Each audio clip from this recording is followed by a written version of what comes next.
On today's episode of Philosophy Tuesday, we will be discussing the second school of thought of philosophy, realism. Realism can be seen as the philosophy of tangible reality.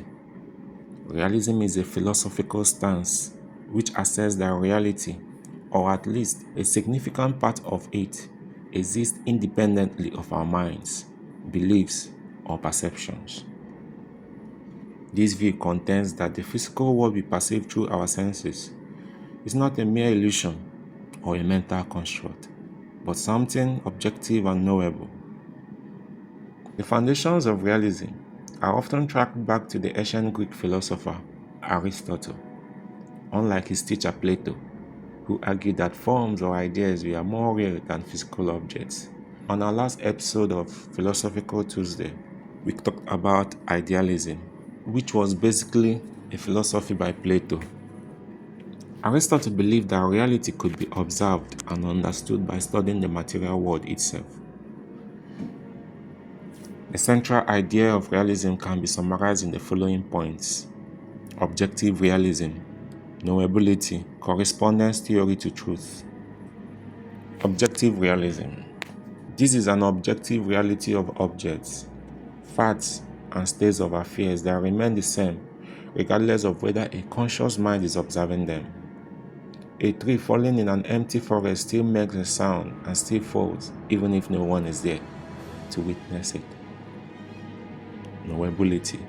This objective reality is, to a large extent, knowable through sensory experience and systematic methods such as science, logic, and observation.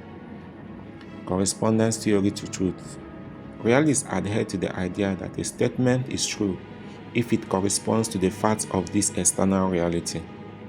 The truth is out there to be discovered, not invented. We have realism in education. In the field of education, realism translates into a curriculum focused on practical knowledge, objective facts, and the mastery of the natural world.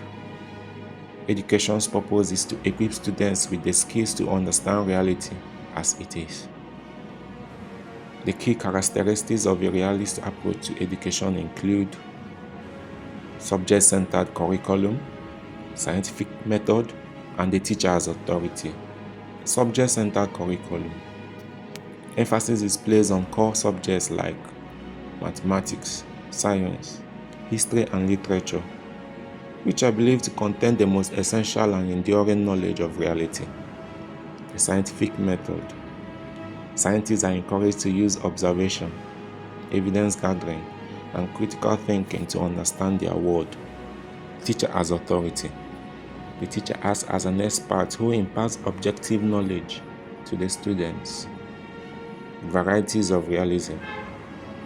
While the core principle remains consistent, realism has several variations, and they are naive realism, scientific realism, and critical realism. Naive realism, the common sense view that we perceive objects exactly as they are in reality, directly and without mediation.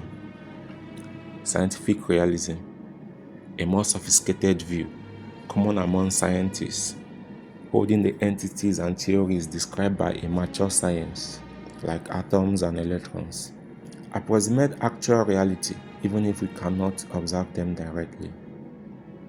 Critical realism, a nuanced position suggesting that while reality exists independently of the mind, our perception of it is filtered through our mental processes and conceptual frameworks, meaning we have access to reality, but in a simple, unmediated way.